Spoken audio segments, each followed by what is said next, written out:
ओम शांति। आज के बाबा के 25 तारीख के महावाक्य हैं। आज बाबा ने कहा तुम्हें कर्म योगी बनकर के कर्म करना है।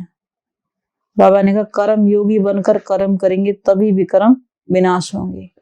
और कर्म योगी माना बाबा की याद भी रहे और कर्म भी, हाथों से कर्म करें, मन से बाबा को याद करें।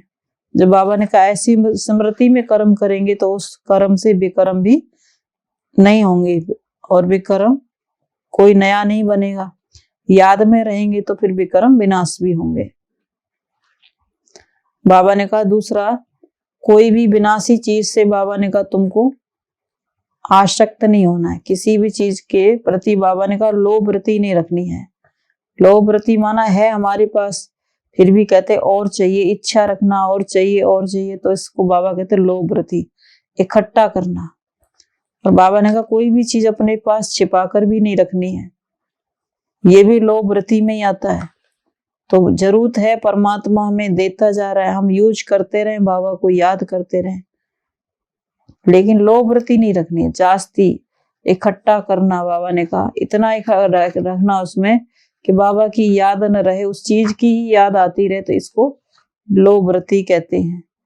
फिर बाबा ने कहा क्या याद रहे, हम शिव बाबा के भंडारे से खाते हैं, शिव बाबा के भंडारे से खाते हैं, बाबा ही हमें सब कुछ करते हैं, तो पर बाबा याद रहेगा हर चीज में, तो बाबा ने कहा उतने ही मजबूत बनेंगे।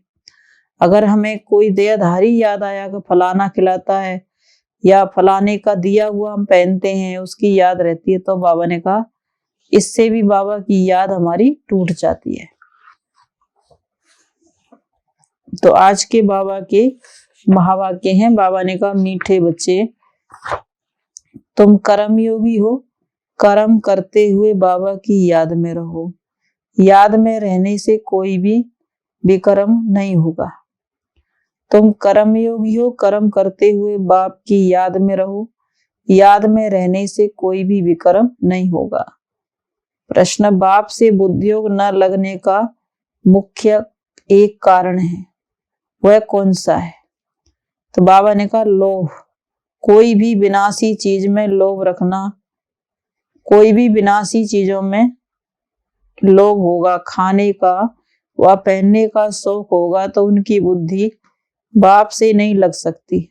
इसीलिए बाबा विधि बताते हैं, बच्चे लोभ रखो बेहद के बाप से वर्षा लेने का। बाकी किसी भी चीज में लोभ नहीं रखो, नहीं तो जिस चीज से अधिक प्यार होगा वही चीज अंत में याद आएगी और पद भ्रष्ट हो जाएगा।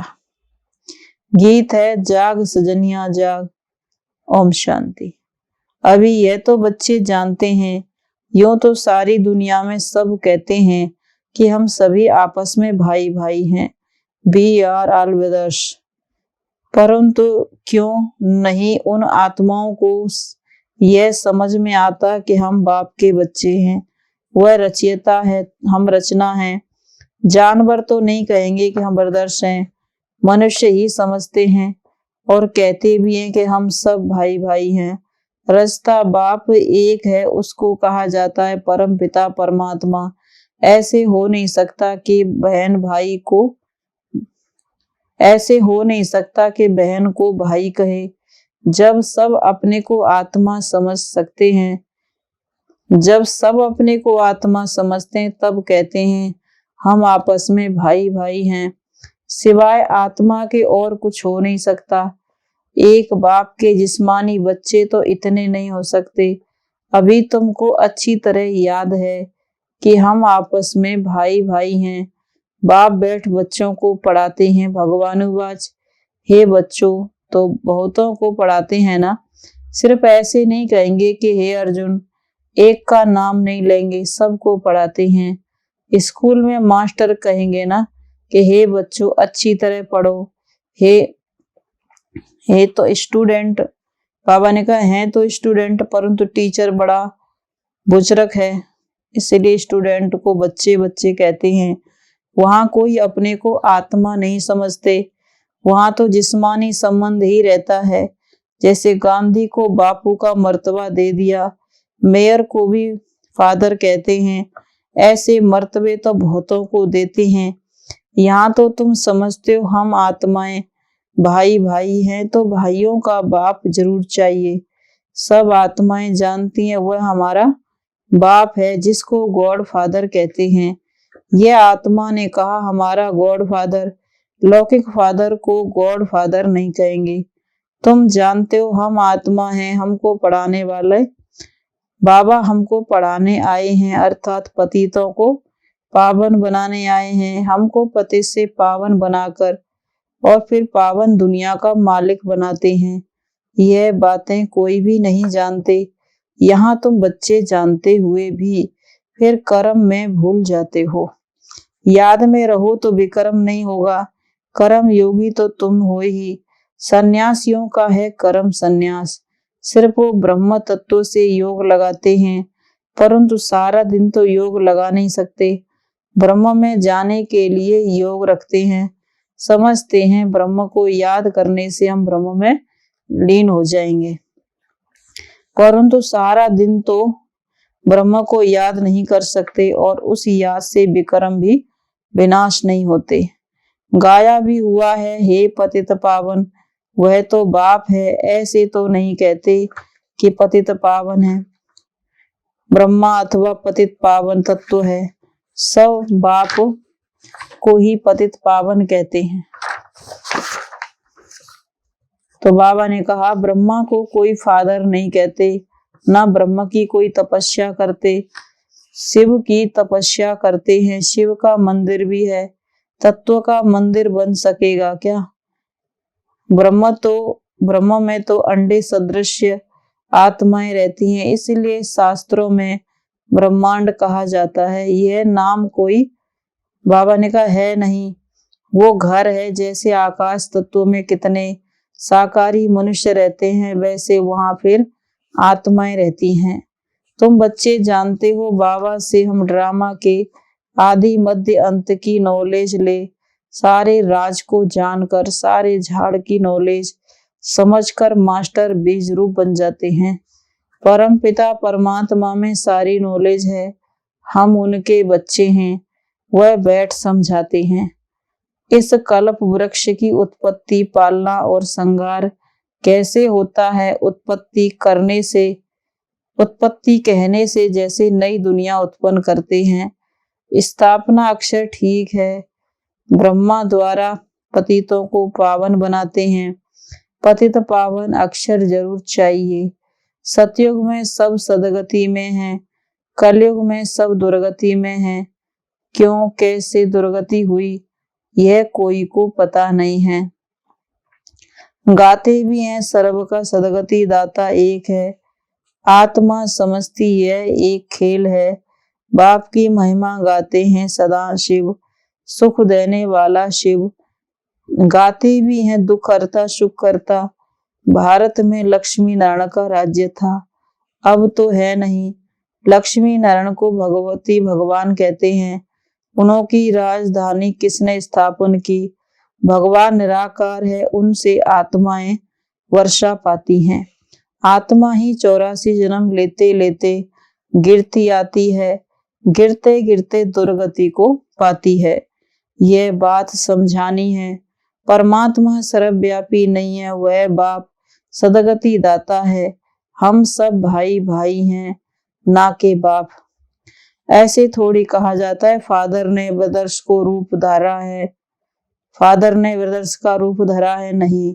इसलिए पहले यह बताओ कि परम पिता परमात्मा से तुम्हारा क्या संबंध है? लौकिक संबंध को तो सब जानते हैं। आत्माओं का है निराकार बाप, उनको हेवेनली गॉड फादर कहते हैं। फादर ने जरूर नई रचना का मालिक बनाया होगा। अभी हम मालिक नहीं हैं, हम सुखी थे। दुखी किसने बनाया यह नहीं जानते।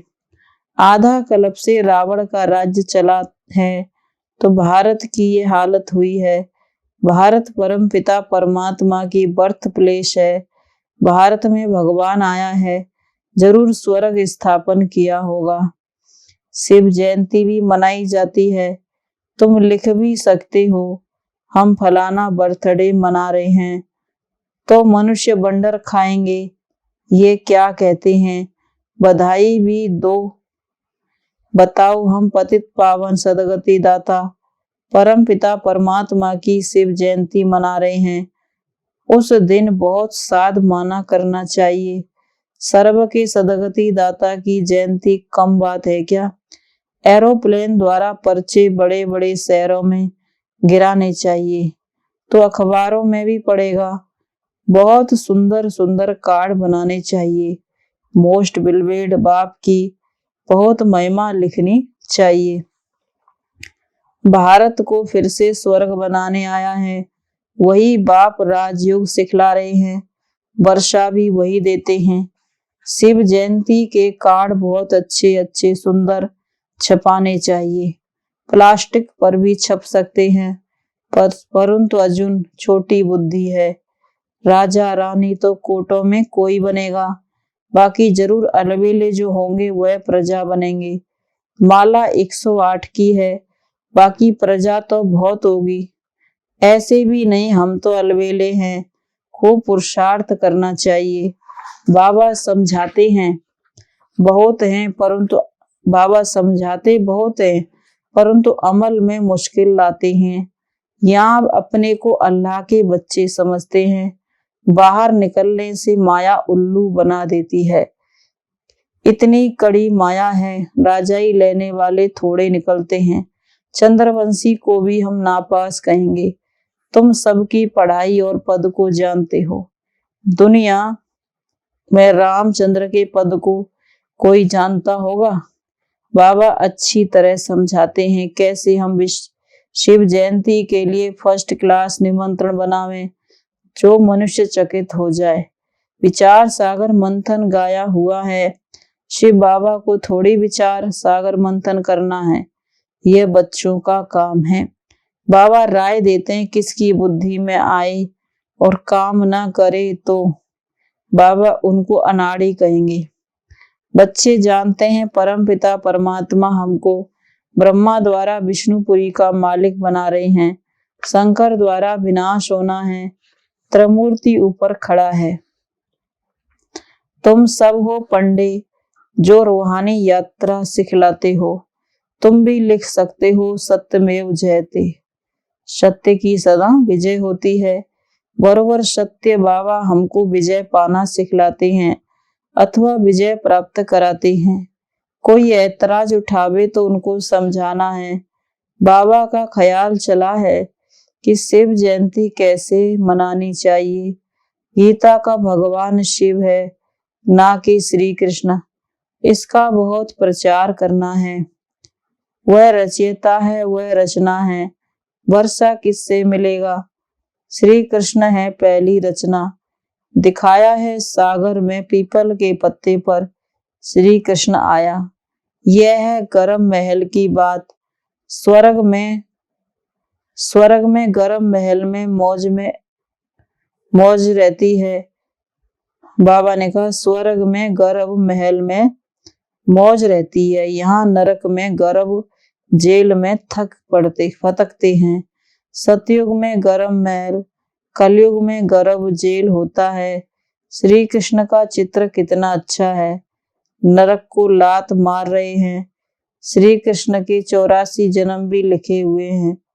भगवानुवाच, तुम अपने जन्मों को नहीं जानते हो, मैं तुमको बतलाता हूँ। तो जिसने पूरे 84 जन्म लिए हैं उनको ही समझाता हूँ। कितना सहज है। साथ में मैनर्स भी चाहिए। लोभ रखना चाहिए बेहद के बाप से वर्षा लेने का, और कोई चीज का लोभ नहीं। इसलिए ऐसी कोई चीज अपने पास नहीं रखनी चाहिए जो बुद्धि में जाए, नहीं तो पद भ्रष्ट हो जाएगा। देह सहित जो कुछ है सबसे बुद्धि निकालनी है। एक बाप को याद करना है।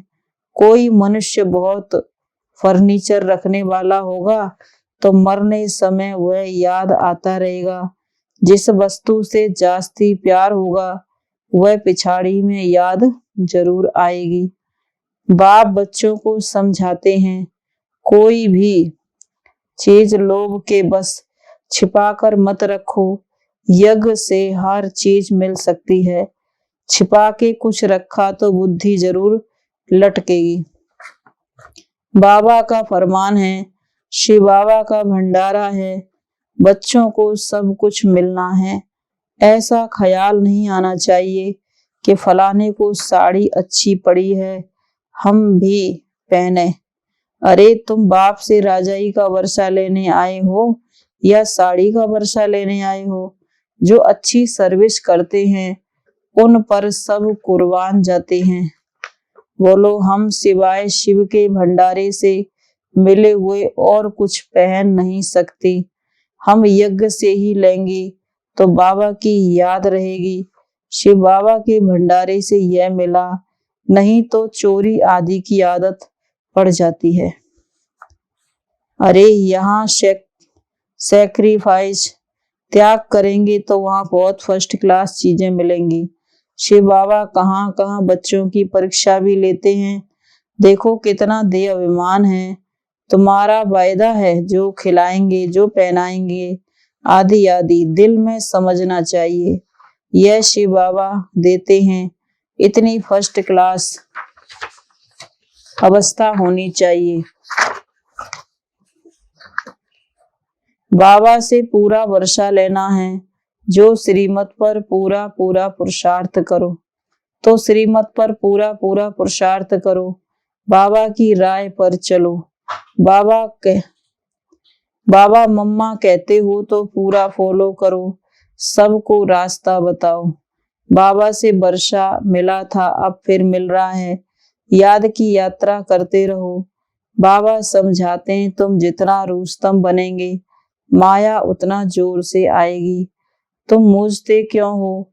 कोई कोई बच्चे को बाबा लिखते हैं, तुम तो बहुत अच्छी सर्विस करने वाले हो।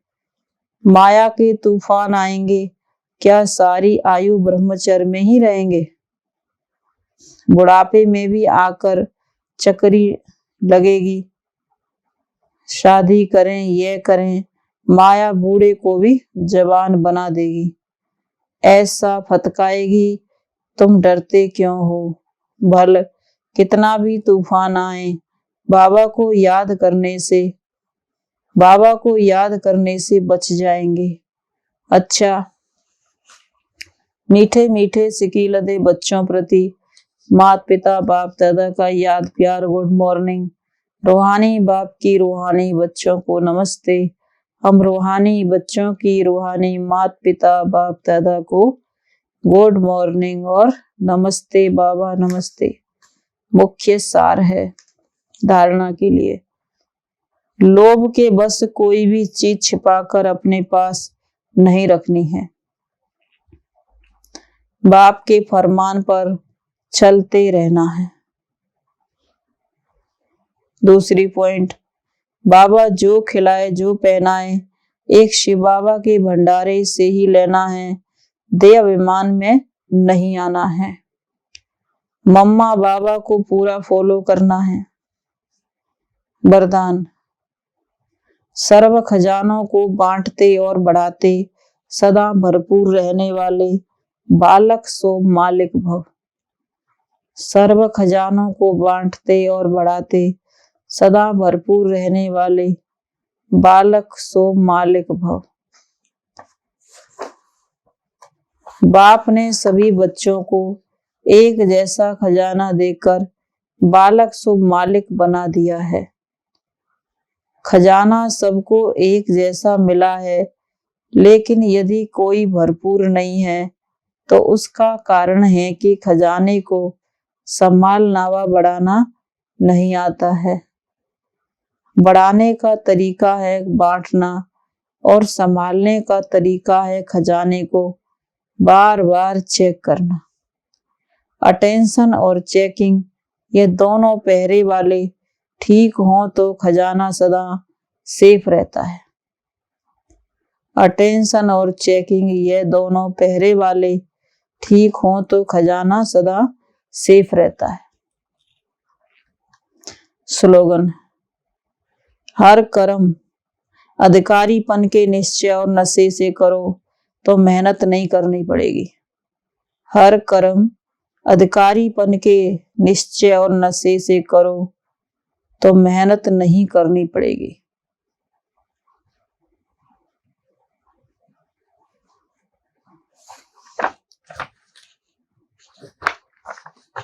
तो सार में बाबा ने कहा तुम कर्मयोगी हो, तुम्हें कर्म करते भी बाप की याद में रहना है, और कोई चीज का बाबा ने कहा जास्ती लोभ नहीं रखना है।